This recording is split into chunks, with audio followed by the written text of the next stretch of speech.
Hello అండి, ఎలా ఉన్నారు అందరూ? నేను కూడా చాలా బాగున్నాను. చాలా అంటే చాలా రోజులైంది కదా నేను లాంగ్ వీడియో పోస్ట్ చేసి. అయితే ఈరోజు నేను ఒక మంచి హెల్తీ రెసిపీతో ఒక లాంగ్ వీడియో అయితే పోస్ట్ చేశాను. ఇది వచ్చేసి మునగాకు కారపొడి అనమాట.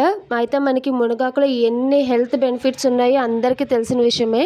అయితే ఈ మునగాకులో విటమిన్ ఏ, బి, అలాగే పొటాషియం, కాల్షియం ఇలాంటివన్నీ ఉన్నాయి. మనం వారానికి 2 సార్లు మునగాకు తినడం వల్ల ఇంక ఏ హాస్పిటల్ కూడా పట్టుకుని తిరగక్కర్లేదు, అంత హెల్తీ అనమాట. అయితే ఇంక రెసిపీలోకి వెళ్ళిపోయే ముందు వెల్కమ్ టు షన్నుగుల. ఫస్ట్ మునగాకుని శుభ్రం చేసుకుని కడిగి ఆరబెట్టుకోవాలి. ఇది ఆరేలోపు ఒక పాన్ మీద 2 టేబుల్ స్పూన్ల వరకు ఆయిల్ వేసుకోవాలి. ఆయిల్ వేడెక్కిన తర్వాత అందులో నేను 1/2 కప్పు మినప్పప్పు, అలాగే 1/2 కప్పు పచ్చిశనగపప్పు, 1/2 కప్పు ధనియాలు కూడా వేసుకుని ఒక 4-5 ఎండుమిర్చి కూడా వేసుకుని ఒకసారి బాగా వేయించేసుకోవాలి. ఇది ఇలా వేగిన తర్వాత ఇందులో ఒక 2 వెల్లుల్లిపాయలు ఇలా నేను పైన పొట్టు తీసుకుని వేసుకున్నాను. ఇవన్నీ మంచిగా ఫ్రై చేసుకుని ఇప్పుడు వీటిని ఒక మిక్సీ జార్లోకి తీసుకుని చల్లారబెట్టుకోవాలి. ఇందులో నేను ఒక చిన్న నిమ్మకాయ సైజ్ అంతా చింతపండు కూడా వేసుకుని చల్లారబెట్టుకోవాలి.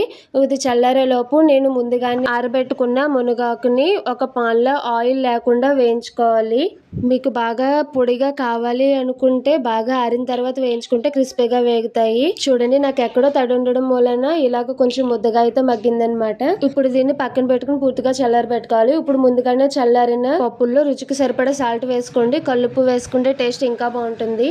చూడండి, ఇలా ముక్క చెక్క కింద గ్రైండ్ చేసుకోవాలి, లేదంటే ఇంకా మెత్తగా అయిపోతుంది. ఇలా గ్రైండ్ చేసుకున్న దాంట్లో కొద్దిగా మునగాకు యాడ్ చేసుకుంటూ మనం గ్రైండ్ చేసుకోవాలి. అది కూడా మనం దీన్ని ఆన్ అండ్ ఆఫ్ పద్ధతిలో గ్రైండ్ చేసుకుంటేనే మనకి ఇలా పొడిగా వస్తుంది, లేదంటే బాగా ముద్దైపోతుంది అనమాట. ఇలా చేసుకున్న దాన్ని మనం ఒక గ్లాస్ కంటైనర్ లో కనుక స్టోర్ చేసుకుంటే మనకు ఒక 2-3 నెలల వరకు కూడా నిల్వ ఉంటుంది అనమాట. చూసారు కదండి, మునగాకు కారపొడి ఎలా ప్రిపేర్ చేసుకోవాలో మీరు కూడా ఒకసారి ట్రై చేసేసి మీకు ఎలా వచ్చిందో నాకు కింద కామెంట్ సెక్షన్ లో కామెంట్ చేయండి. అలాగే మరిన్ని కంటెంట్స్ కోసం నా ఛానల్ సబ్స్క్రైబ్ చేసుకోండి. అలాగే నా ఛానల్ మీద ఒక కన్నేసి ఉంచండి. Thank you for watching. Bye bye.